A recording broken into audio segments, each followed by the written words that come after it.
had a talk with the CEO not too long ago, and CEO was basically like, the managers, their MO is, well, we don't want smart people under us. We want dumb people because then we can control them and make them fall guys for our problems if something goes wrong. Aww. So CEO literally told him, he's like, look, I don't think you're going to be here forever because you're too smart and you probably shouldn't even be in this country. You're like too good for this company essentially. So we're not going to promote you because like I can't go against hierarchy. That's just how the rules work here.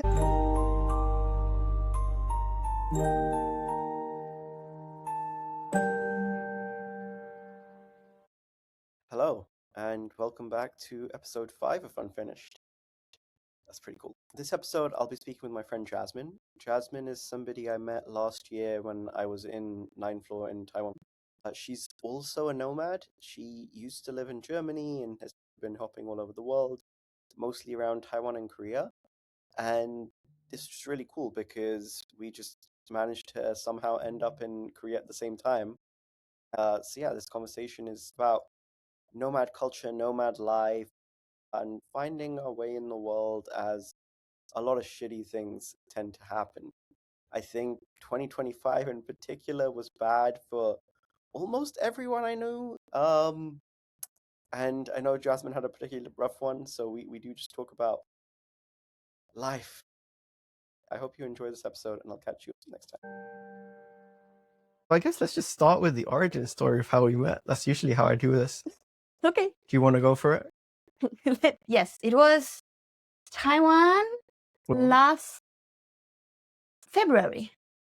January. Because I think it was you and Jerome were already there. Yes, but only 2 weeks or something. Yeah, because I think it was just you guys, right? There wasn't really anyone else. Handful of people. So yeah, it was you, Jerome, were there. I just landed. I just come from, I don't know where. Where did I come from? I think, was Taiwan my first stop last year? I think so. I think I just come to Taiwan. I was exhausted. I hadn't slept. And that night they were doing the Kiki delivery service movie. Oh, and Chris was there too. Yeah. That was the other one. Oh, yeah. And you were suddenly standing there. I remember. Yeah. You had a friend over. Yes. Yeah. So I was jet lagged. I came over and I was like, I want to kind of sleep because I think it's like 8 or 9 p.m. And I'm like on UK time. But they're like, oh, we're socializing today. So you should come hang out. And then they like what I don't know her name, but one of the girls who works there, she just gave me like a bubble tea because they had the spare bubble teas. And I was like, okay, I find kind of awkward now being like, no, I'm gonna bail. And we had this weird, I think, Domino pizza stuff.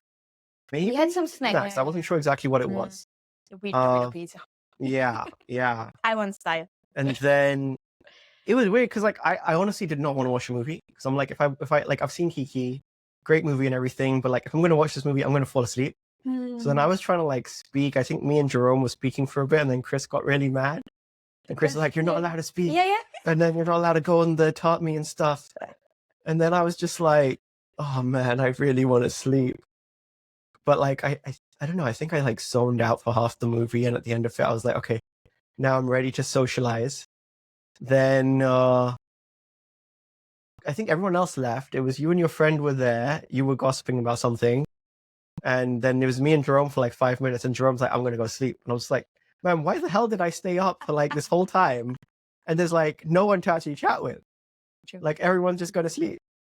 And I was like, I've just sacrificed my sanity and like my health for nothing. Aww. And that's what I remember from the first night at 9th floor. Forced to socialize and then it didn't happen. Exactly. I was like, okay, end of the movie. We're going to chat. Everyone's going to like, this is going to be worth me staying up and forcing myself. No. Should have just gone to sleep. Should have saved myself and gone to sleep with that bubble tea. But yeah, 9th floor. Yeah. It was a fun time. Last year was a fun time. Last year was a brilliant time. Yeah. We were so lucky with all the people that then joined after like some weeks. Yeah. We were a pretty tiny group where we like hanged out a bit. I think that's a good number. I think there was like, what, 10 of us or something? Very full, weird, like, reunion 1 year later of everyone coming back for various reasons. Only me not. I mean, you got there a couple of weeks later. Months. 2 months later. No, but yeah, I don't know. Because like one of my toxic friends, followed me there. I don't know if you know. On that, I think 9th floor in general was just not that good. I preferred hanging out, like with Douche and the other guys because they still have the groups. And I met some really cool people in Taiwan, just generally. Actually, the podcast also started in Taiwan. Cool. Yeah. Oh, So I like this time because also like in the house I couldn't like connect so much as people as last year. I only stayed a month this time, Yeah. so it's also almost like short time. Like I met a few cool people. Yeah, the Swiss girls, and then Raj. Yeah, like cool guy. Yeah. With his wife, and then no, I just went for the sports stuff, down sports park a lot. Yeah. Just getting healthy, you know. Is it the swimming pool? No, the really huge one, the sports park. I don't think I've been there. It's amazing. Okay. It's so affordable. It's super clean, and I always did that together. Like first to our gym and then swimming, just to get like my arms like back into the game. So cheap, so great, like nice people, and I met also a foreign girl who had, because I had the problems with the arm, and she had a brace around her foot. So we were united in pain, and I had to talk to her on the next machine. Shared trauma. And then kind of like, oh my God, what happened? Like, yeah, she broke the something on her the feet playing football. Yeah. Or soccer. And it's almost healed. It's 3 months ago. It's kind of same timing as mine. Kind of like, and then we just instantly became friends. And she's studying Chinese at a language school there. And then she just invited me to a bunch of like group activities. Ooh, and I went. Nice. And that was so great. Like, yeah, the group one's the best. Yeah, it's like mix of like foreigners or like also some locals or like half like mixed Taiwanese Americans who come back or something like that. Were you in the Exercise and Pilates group? The one that like John and the others created before? Actually, no. Really? Totally different people. Okay. I just went to one of the board game nights and was like one guy at the Coliving, who also draws a lot, like super creative dude. At 9th floor? Yeah. Okay. Yeah. He also does jiu-jitsu. Jiu-jitsu? Yeah. He said like, oh, there's a board game thingy, and just come again. I kind of like, okay. That was cool. And it was just like, outside of 9th floor, this time I made a bunch of new friends. Yeah, no, outside of 9th floor was amazing for me as well. Because like I joined a couple of co-working communities as well. Met some really cool people. They hired, so this was like the week after I left, which I was really sad about. But they hired this like bar cafe thing in Wulai right next to the waterfall. And they had a DJ. They had like a co-working day where they're like working with like the waterfall in the background and the DJ, and like Caleb, the guy, he like hired out the whole cafe. That was really, really free. Like I saw a picture, I was like, man, I wish I was there. Is it still running?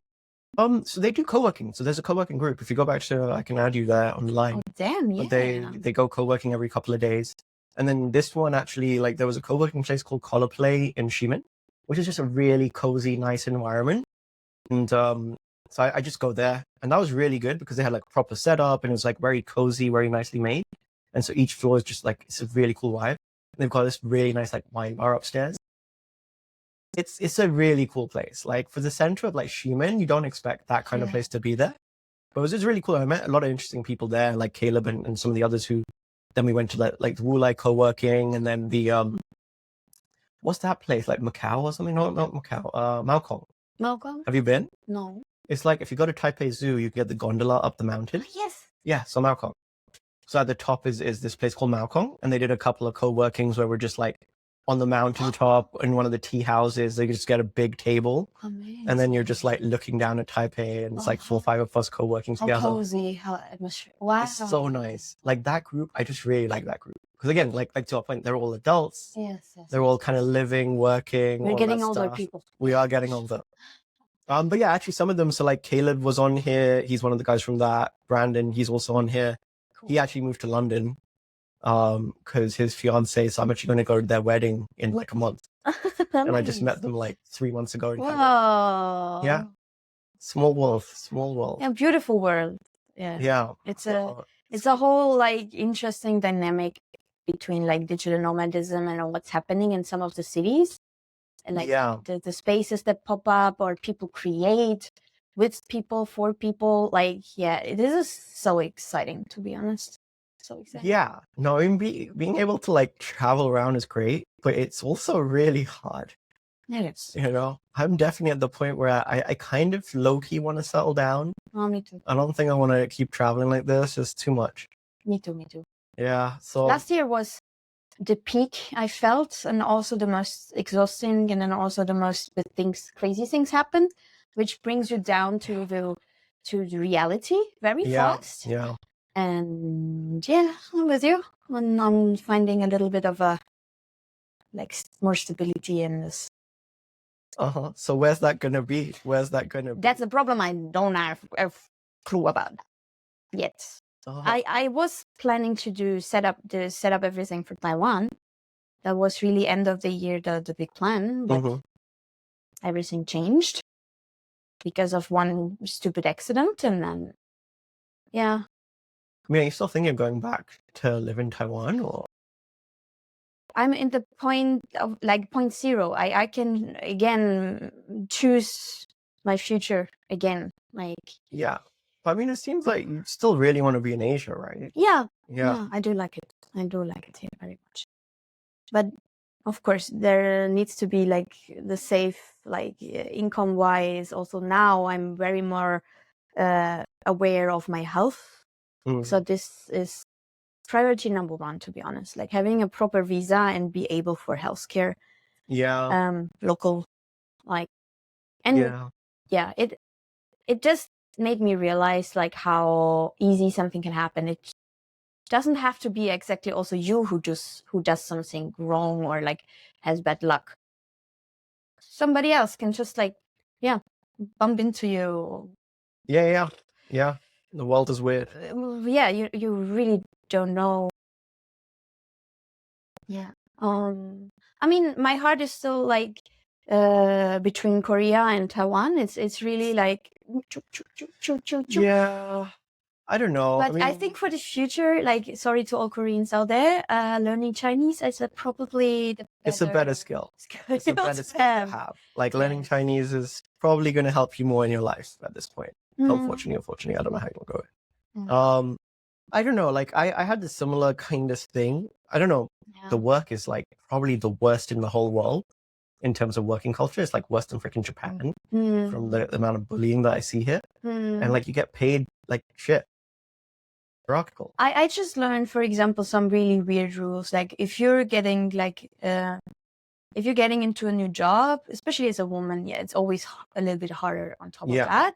And then you're not even allowed to get married in the first 6 months after you start a new job. That's a Korean business culture. Really? Otherwise, you can get fired.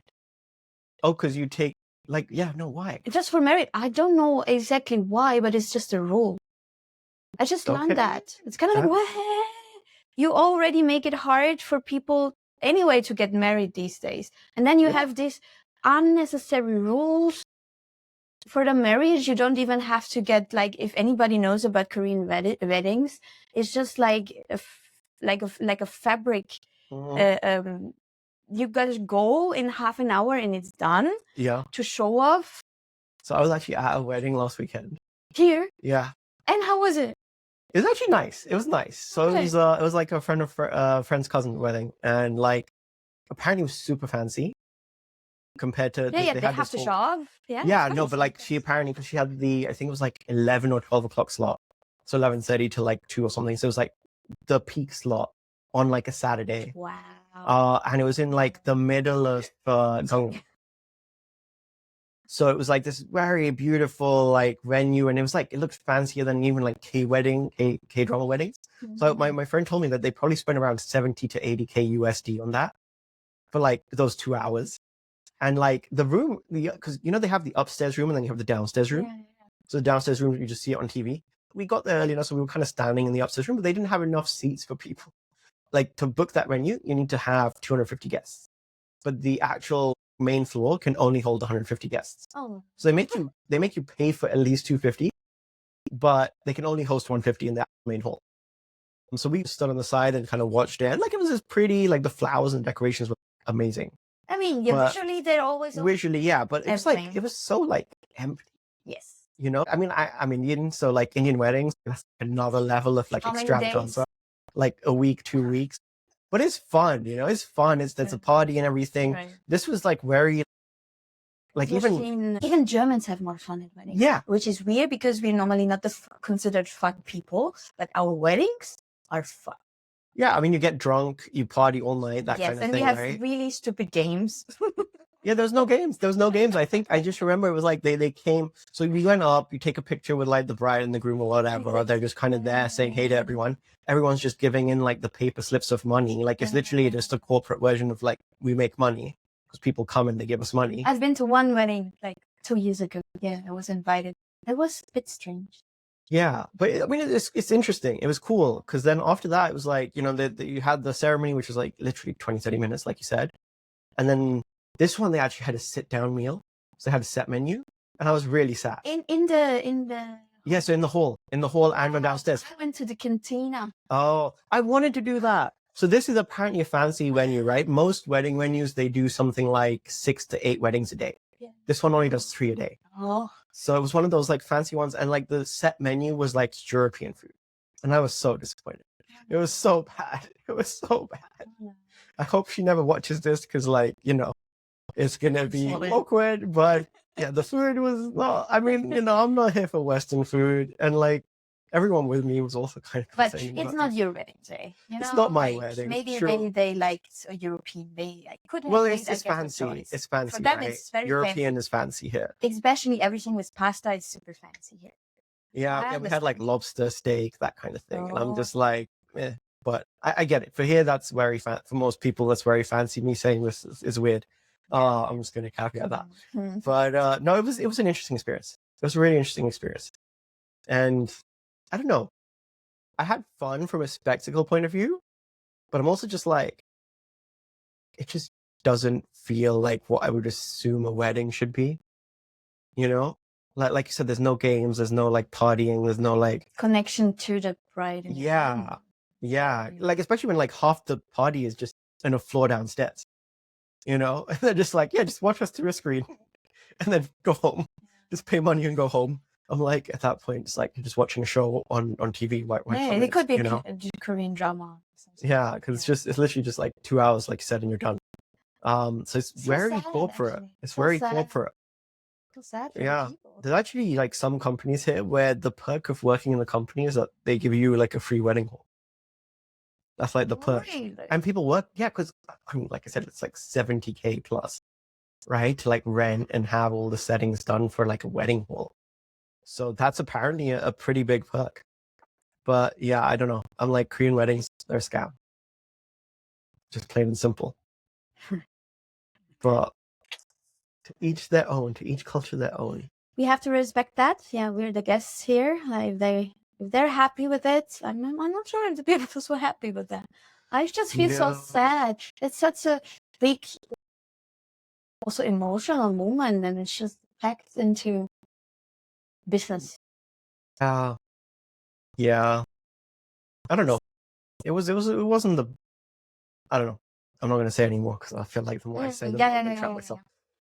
But yeah, no, it was an interesting experience. It was an interesting experience, and then I'm glad to be back hanging with my friends and taking a break from European life for a while. But yeah, I need to go and stop moving for a while. My year last year, like after the 6 months on 9th floor, which was pretty like grounding and chill. Back four, Europe, Asia, whatever, somewhere. Yeah, that was great. I mean, I feel like that's been my life for the last like 3 years. Wow. Now, 3 or 4 years. Because it was like, even I was only in 9th floor like 2 months or 3 months last year. And then my life basically fell apart. I got invited to all of the programs. That's why all the Nomad ones? Yeah, Nomad stuff. Nice. Like I mean, that's good though. The Taiwanese like Nomad communities, like we're having so many programs, and I needed like first timers to explore and share it with social media. Yeah, they just invited me to everything. And also like my friends here in Hopping House, we're right now in Hopping House in Seoul. They had so many vacations.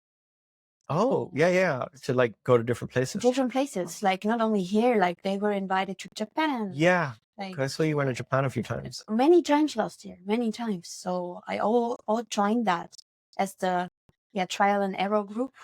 Oh, Yeah. did you have to pay? Sometimes not. It was funded Ooh, by the local cities. I need to get to those programs. I Yes. want the paid ones. That's too fun. But it also comes with another responsibility. You're just like Yeah. really, you're Do invited. they just to use you as share. like creators, basically? Yeah. Yeah. Yeah. That's the painful part. You can't actually enjoy it. It's more like, hey, give us free publicity. We're paying for you. But it's fine. You're still like free to choose what you want to share and how you want to share. Yeah. How they get people, because especially outside of the main touristic areas in Japan, like just the rural Nobody areas, goes. nobody goes, nobody Yeah. knows. But it's so beautiful and people are so kind. If Yeah. there's not this language problem, but it's solvable. Like there's solutions. Yeah, I really want to go to like the south, like Fukuoka and all that. I've heard that's a pretty big like community there now. Yes, Fukuoka is beautiful. So like the mayor of Fukuoka is so much into foreign startups. Okay. He's so into like bringing international people. Oh, interesting. It's so different from the rest of Japan. Like Fukuoka is so special place. Yeah, because I mean, I went back, so I think I went, actually, I just did another podcast with some friends in Tokyo, like 2 weeks ago, 1 week ago. And that was my first time back in Japan in like 2+ years. So I think the last time I went, I lived in Tokyo around the same time as Jerome, and I hated it. I hated it. It was horrible. Tokyo can be so isolating. Exactly. Very I mean, I love traveling there and like going back like to Yeah. Tokyo, like to travel to like all the hotspots, meet some of my friends, and just like go to the onsen, do onsen life. It was like so nice Yeah. to just have like a holiday there. But then I also remembered, okay, this is like, yeah, I don't want everyone to live here. But like meeting friends, doing like a week there, I'm like, okay, this is the perfect amount of Japan. Like I can go back, do that every year, 1 or 2 weeks in Japan, but like more than that, I don't think so. That's like, for me, the perfect amount of time I need to spend in Japan. And then you're done. I think Taiwan, that's kind of why I like it, is because like it's the perfect middle ground. You have like the chaos of Southeast Asia, the night markets, and you have like the orderliness of Japan, and they have their own onsens, like Ulai. I remember I took like a day trip to Ulai when I was there back in like Feb, and like I had like they had one of those nice onsen, pair onsens just looking out. Just had it to myself. Like it was so good. I went to the natural hot springs. Well, outside the river. Yeah. And How was that? Super nice. Yeah, I went with Cecilia, a friend of mine, and then just with the bus, and then it's for free. It's amazing. You just have the river, ice cold river, and then they pump the hot water just next to it, and then the locals they build like the little they build little stone things. Yeah. and then and you just hang out with some of the locals. Yeah. And they make tea and coffee next to you, and then just like they explain how it works and what kind of. No, it's it's so really cute. cool. The So one I won was cute. really fun. I really like that. Ulai is great. Yeah. Yeah, because it's also one of the like it's a tribal region, right? Yes. So for people that don't know, Taiwan has 16 tribes Yes. before the Chinese came in, and now it's I guess 17 tribes in a way. But they're still like actively keeping the tribe culture, which is great. Which is really cool. Like especially if you go to the east side. I want to do more of the east side because there's not as easy like train connections, things like that, right? But more difficult. But that's where I think more of the tribal stuff is at. Yes, I met some so- tribes around Taidong. There were some like days where we met the tribe. Like we went with a huge bus, and they give us a tour through their lands, like holy lands and forest or jungle, more or less. For like it's more than a forest, it's really jungle, and to honor the local gods and on the fields, like it was pretty nice. Yeah, That sounds fun. roast some meat on open fire together, and Ooh. plant a tree. I was planting a tiny tree, For full nature reserve. fully. Okay, that's cool. I mean, I want to try that. I think my only concern would be like people. Like I like Taipei because I have the friends in the community side. So I'm like a month in the jungle alone, kind of thing. So they are not only in the jungle. Like we were also. I know, but it's also like people, right? Because I feel like Taipei is easy enough to make friends because there's a lot of foreigners there. True. But outside of that, the rest of Taiwan again doesn't really have that many foreign people in a lot of the other cities. Not that many, but I think because the Taiwanese are just in general so chill. Oh no, that's true. They are definitely more chill. If you find yourself happy in a city, I can definitely like say they are welcoming you very much. Yeah, no, they're much more welcoming than other parts of East Asia. I'll say that Yes. much.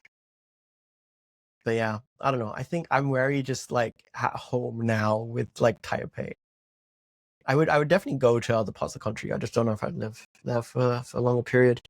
I do want to check out the Nomad festivals. I don't know. For me, it's this thing of like when I've met other digital nomads, like not you or anything, but like I find them a little bit eccentric sometimes. And kind of They weird, can be. They're right? different type of nomads, so like Yeah, you yeah. can put them in very clear categories. Yeah, I don't know, because it's like, I don't know, digital nomad culture a lot of times. One is sometimes it's very temporary. It's like, hey, I'm just testing this out for a few months. Yeah. Two is it's like, you know, they're kind of very closed off into like their own community, and they don't integrate with like what I liked about like Taiwan with what we had at Ninth Floor, and then the community that John built and all the people that I met is like, I became friends mostly with people actually living there. Yeah, true. You know, They're so it's like not longer only term. And I just liked having that kind of friendship of like these people are integrating into the culture, and like you get a bit more of a hands-on to the local culture. Yeah, true. Whereas I've found some digital nomad communities, like it's less about the culture integrating and trying to learn and understand. And it's more just like, oh, you know, I'm an expat here. I'm just going to live life because it's cheap and I'm going to like blow money and whatever, and only hang out with these like 5 other people that are in the community. Which is a little bit ignorant, to be honest. Yeah, Just and like that's the thing, right? I'm like, I don't really, that's not my kind of person. I don't really want to click with that kind of person. Yeah. Which is how I've seen a lot of nomads treat places that they've gone to. So that's what because you're more deeply ingrained, so you might have like a very different perspective and like how to look through them. And I mean, like you're living at Hopin, so I don't know what your take is.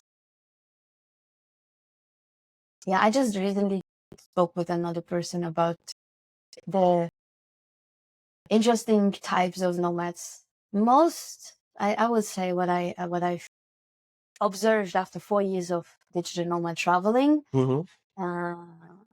Yeah, they all have commitment issues somehow.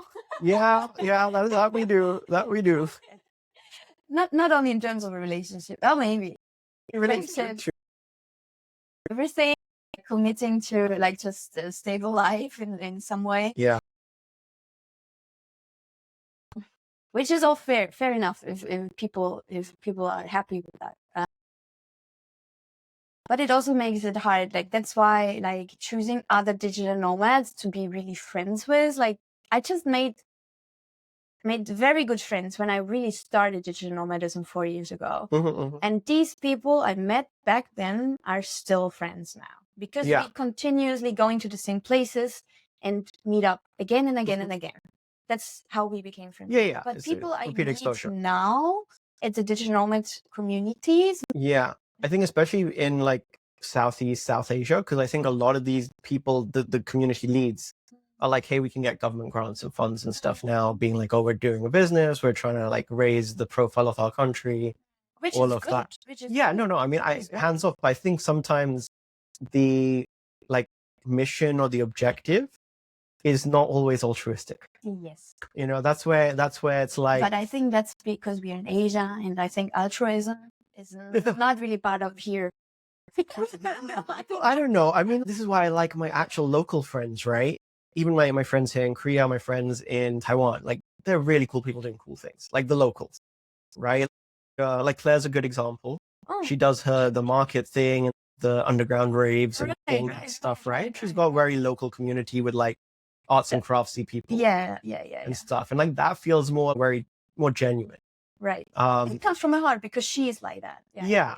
I don't find that in nomad communities in general, which is disappointing because I'm like, that's the kind of person that I want to be friends with and hang out. And it's like, as a traveler, as somebody who travels so much, it's like about being ingrained in the local culture and the local life and learning more from the people and their culture. Whereas I feel like the ones that end up setting up the nomad communities are like, they want to get rid of their culture and adopt Western culture. And I'm just like, not what I'm here for, guys. Sure. But yeah, so it's give and take. That's why I generally like avoid the digital nomad communities a little bit. Okay. But you know, you get like these things, like the free trips and events and stuff. Yeah. I was That just is definitely lucky. I was beneficial. just lucky the last 2 years finding the good examples. Yeah. That they really want to invite nomads who also want to give something back. Yeah. Like they Yeah. asked us to do some skill shares. They asked us to integrate. Yeah. If it's from language, is it just learning from the school kids? Yeah. Even- Yeah. Yeah. Just exposing the local people. Yeah. So there are programs. It's just like maybe not the biggest ones. Yeah, because so there was a guy right before you came back to ninth floor, right? Really cool guy. It was a very weird, it's actually a really weird group. But they did this, you know, Minerva, the school thing that they do? Yes. There was a similar program in February in ninth floor. Though they were there for like 2 or 3 weeks. It was run by this guy from Canada, and they had like alternative school essentially for like 2 weeks. Cool. And that was a really cool, because he was actually one of my first podcasts. I just met him like at the end of his program for like 10 minutes. And he was like, you know, what do I change? The thing you change is like the opinion of kids. You teach them how to have multivariate like skills and have multidisciplines in terms of approaching communication and you like other humans. And so by bringing together multicultural people and having this environment and having that openness be such a core part that you can debate even with that 18, 20, whatever, you change their life trajectory in the way that they perceive the world, because they're still very malleable at that point. And he was like, that has become my kind of new mission, is to change, not education per se, but like change some of the influence that these people have and for gifted kids or whoever to be able to do that. So it was really cool. The program is really cool. Do they need some more teachers? Maybe. I've told them. Signing up for that? Yeah. I've told them next year, if you come back to Taiwan, I want to be one of the mentor teacher people. It'll be so much fun. Yeah. So it's just like random things like that, right? When I'm like, oh, this is really cool that you're doing this. You know? Great. And I'm like, that's the kind of thing that excites me more, gets me interested in being friends with person or putting more effort into building a relationship. Yeah. So I'm just like, this person has some kind of drive, mission, and they're doing something for the world. And I just like that a lot more in people. And a lot of the people I have on the podcast, they're not being just naturally a little bit more like that, because I'm like, hey, I like talking to you. So, you know, why not? And it gives you purpose at the end of the day. It does. It does give you purpose, but it's also just like who you kind of surround yourself with and the ideas you get in the conversation. I think it's just more fun. Fun and healthy. Yeah. I think. Yeah. Yeah. For me too. So just gotta try and find more people like that. It is hard when you're a nomad. It's hard when you're a nomad. I mean, how have you found, okay, we can go on to the relationship side of Nomad Life. How does that work? Not work? No. It's hard. Even for me, it's been tough. I mean, friendships are one thing. I'm very lucky that I've got a solid base in sort of the UK, Germany, Amsterdam. It also becomes really draining because, like, to keep up with friends, sometimes it's like, I feel like I have to go back to these countries just to say hey. And it's really nice when I do. Like, I love being there. And it's just, I guess my hard part of choosing where to live is like I was in London, and when I first went back to London after like 4 or 5 months just now, I was like, oh, I don't want to be in London. It's going to be so annoying. It's going to be so bad. And then the first week was like kind of like, oh, you know, loss of travel anxiety, like the post-travel depression. And then it was just like normal. The reverse culture shock. Yeah, the reverse culture shock. I always have that when I went to Germany. Yeah, but then after like a week or two, it was fine. And then I like started like, you know, kind of hanging out with my friends. And then one of the guys from Taiwan, the wedding I'm going to, he also moved there. And then, you know, like other friends that I hadn't clicked with or connected with for a while, I picked up with, and then other new friends and new people. Cause I was like, oh, I get to like explore again a little bit. It was really fun. And so at the end of it, I was like, man, I really don't want to go to Asia. I wish I was just staying here for the next like 3 months. Cause like life is good. And then I came back here and I'm like, oh man, I really don't want to go back to London. Why am I not here for longer? You know? That's our struggle. I had, interestingly, like, because of this accident, I was forced to stay home. Yeah. Like, countryside home, where I'm coming from. And then, actually, I connected with super old friends from back school days. Yeah. I haven't spoken in over 10 years, or 15 years almost. Mm-hmm. And I don't know why. Did I reach out, or they reached out because of one of my Instagram stories, something like that? But somehow I just met my old friends again, and was then suddenly not as bad as I always like had in mind, being back in this like boring little town. Because of my old friends, I was just like happy again. Actually, I was a little bit sad also to just leaving that connection. But I promised myself this time I'm not waiting 10 more years to not follow up with them. You want to follow up? Gotta follow up with Sooner and people. saying hello this summer again. No, That was interesting. Yeah. I didn't expect that. I mean, I think that's like the main thing, right? Like a lot of people, so like even in the last podcast, we ended up talking about towards the end of it, like adult friendships and stuff. It was becoming such a big topic. And it is just a thing of, I think you just need to reach out, right? Like most people have, like, they want that. Yeah. And they also want to do it, but they just don't know how a lot of times. So it's like you drop a message. I don't think I've ever really had it if I've messaged somebody that either they've completely ghosted me or not responded in a positive way. Right? Like most of the time people are like just very happy. I actually had a friend say like, you know, one of the things, and again, my life is weird in terms of moving around as much as I do. And so by every standard, a lot of people would be very put off by it. I had that also. Yeah. But I mean, that's the thing with a lot of my friends is like, they're like, we know you're a little bit crazy and all that in that way, but it's like, you're still one of the only people that still just messages me to like check up on me. And so like, that automatically just makes everything else disappear. Like you just bother to like text me once every like couple of months to be like, yo, what up? And for them, that's like the biggest deal in the world, you know? And I'm like, for me, that's just 10 seconds of my day. Right? And it's just little things. Yeah, we just like, yeah, it's not a big thing. It's just like, 10 seconds. Yeah. But I think it's just something that a lot of people just don't consider. And I mean, that's helped me keep a lot of my friendships pretty much across the world. But then it does become a thing of like, man, I need to go say hi to this person now. I haven't met them in like 3 months. Social pressure. Or just, I don't know. I've gone back to now phone calling some of them every like couple of months. We have like a 2-3 hour chat with my close friends, or even a couple of weeks, and just message. Like it's always, I mean, they also remember to message me now and then. So that's always nice. But yeah, it is definitely one of those things of, because of that and because of the way I've lived, I'm like, I kind of feel like I can live anywhere very easily. It's very easy to make friends when you actually get there, I think, right? Like, especially if you're more outgoing and more like put yourself out there. Yeah, it is just the thing for me now. I feel like, where do I go? I'm so conflicted. Where do I stay? Where do I stay for a longer term? Where do we go? We know always where to go. Yeah. Yeah. I mean, have you found it? Like, I found it, I haven't really been traveling to new places in the last few years. Same. I always circle around in the same three. Yeah. Pretty much has been, I think, yeah, for me, it's like UK, here, and Taiwan at this point. And then maybe I'll do like a trip, like even if I'm doing a trip to like Japan, like I went to Tokyo to meet friends and just go back to a place I know. For me, it was Korea, Japan, and Taiwan. Not Germany? Very rare. Okay. Not even like that much. It was actually just because I was forced to. Oh, because of the hand. And now this summer I'm going back, but yeah. Yeah. I don't know. I have a love-hate relationship with the UK. You know, like I love being there with my friends. And I think there's a good amount of good stuff there. Mostly my friends, and I've got family and stuff. I don't like the air in the UK, like the sentiment is very negative. And the winter is shit. Summer's actually really good. Winter is shit. Don't tell me. Have you ever been in Germany for winter? I have. I grew up in I think my first Christmas was in Germany, in Stuttgart. That was nice. The Christmas was nice.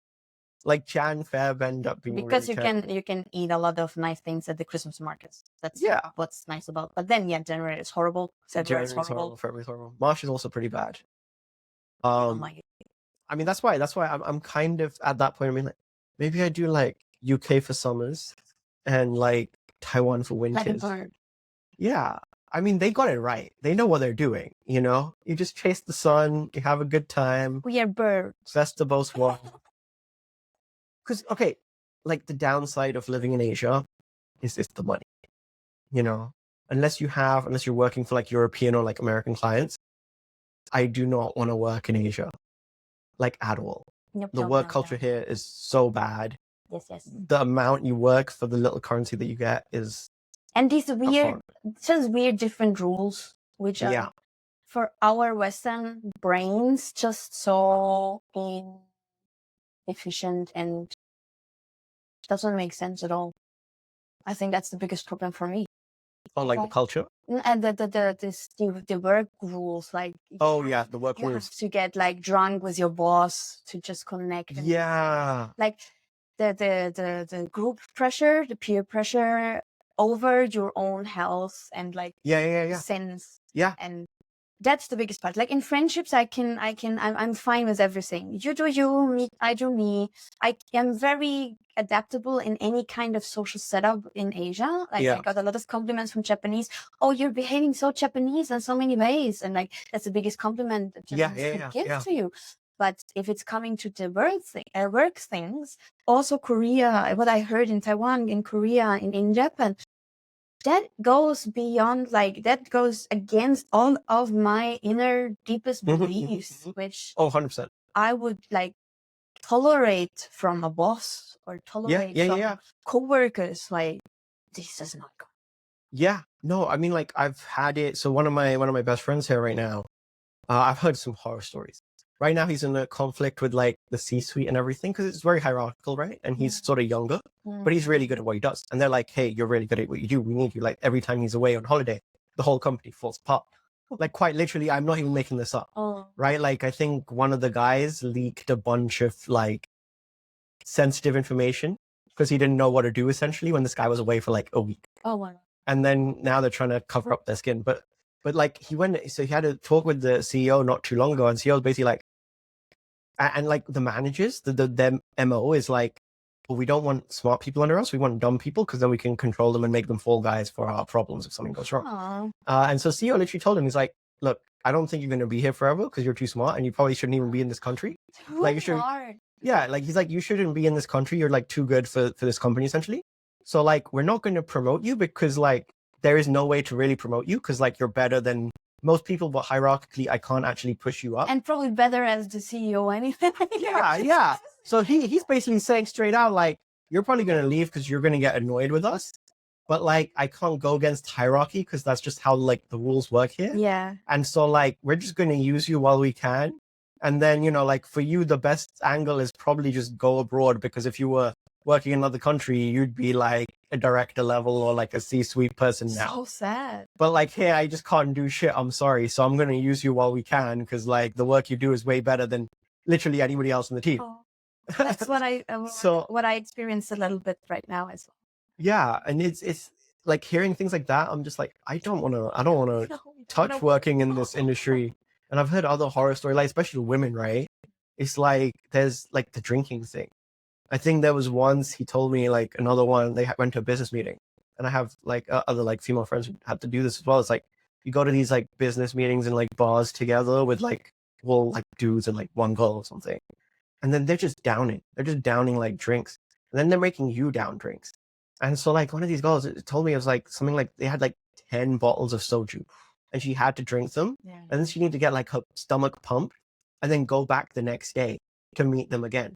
And they're like, oh, you showed perseverance, so we're going to give you the contract. Yeah. They're like, if you hadn't drank that much, and if you hadn't done this, and if you hadn't turned up today, like being so out of it, we wouldn't have worked with you. But this just shows how far you're willing to go. Mm-hmm. So that's like a good thing. And it's like that thing that you're compromising your health. No. And I was just like, what the fuck? That's still a no for me. Yeah. Stepping that, it's... Hearing things like that, and that's like, that's the norm. I'm just like, I don't want to ever work here. Like, I just don't ever want to touch anywhere close to work here. Mm. Half the people are depressed. I think suicide rate is one of the highest in Korea. Korea, yeah. It is insane how toxic the work environment is. Unfortunately, yeah. So weird. never gonna work in Korea or like Japan or hopefully anywhere in Asia, unless it's for another company in the West with some level of at least good pay. For the sacrifices. Or if you find a company who has like is coming from US market, have like a sub. Yeah, if they have like a hub here or like or somebody who's coming from there and setting up their own company. Yeah. So for instance, my friend Caleb in Taiwan, he has his own co-production studio for devs, and like so they hire people like expats there and abroad and things like that. And they're really that's an option, right? Like finding someone who understands the Western work culture, but also is able to set it up here. Yeah. I mean, I think that's also more effective. Like, we've definitely had it where, like, people from Japan or Korea, like, wow, like, you know, even though you're only working like 6 hours a day or something, you're so much more efficient. We are so efficient. much more done. Yeah. We are efficient people. Yeah. Like, they just don't get it. They're just like, oh, we're working like 16-hour days and we can't do this. How are you doing like 6? Exactly. I'm like, yeah, because we don't have to drink every day. And we actually get 8 hours of sleep, you know, we get sleep. We can like recover and actually do like, we can work hard, play hard, chill. Exactly. It doesn't need to be just this one way of like hierarchical group thing. Let us do. Trust us a little bit. Yeah. No, I think trust is just not a word in East Asian cultures. So, which is sad. But I mean, it's not just here. Like everywhere, I'm seeing it with like younger people getting very jaded, right? But yeah, I don't know. I guess we don't have fashion. No, you have to carry it. Yeah. I think I'm getting a little bit better. I bought less stuff this time. Okay. I only bring one, and I'm like, when that suitcase is full, no more. That's the new thing. But now I'm like, one suitcase. If it's full, we don't get any more. How do you find it in Taiwan, the fashion? A lot of online stuff, less in person, I think. Same in China. Right? It's like more online based rather than like retail as much. But then it's a question, yeah, if you have this like platform or market like a Coliving, it would really sell. I'm not so sure. People are super busy in Taiwan as well. It depends. Less so than here. Less than here. But like still. They still like the one thing I like about Taiwanese people and life in Taiwan is like they still make time for like basic stuff. Like a lot of my friends, they end up going like weekend at like a cafe and just vibing, or like the board game stuff, or just like doing something. Or doing with nothing. Their life. Some of them. Yeah, doing nothing. Well, like I mean, they learned how to do nothing, which is I think it's cool. Rare in Asia. No, 100%. It's like, you know, just go sit at a cafe, drink one cup of tea, read a book, just sit, or go to a park. Like, that's what I'm like. I don't know. This is the weird thing for me is like London, Seoul, all these places is super fast paced. And I do like that. And like part of me loves that, right? Like the always moving, always having things to do. And then, you know, like things moving fast, you kind of just get caught up in the speed. And then Taiwan feels like the complete opposite, where even in Taipei, it's like, you chill. You know, like talking about going to Malkong to do co-working is like part of it is just being in nature and you're doing a little bit of work. I went to a lot of like cute little in between courses in the Dam Park, like mindful gatherings. Interesting. Like just meditation in a group in the middle of the day in the park. Yeah. And then you just do afterwards whatever you did before. Yeah.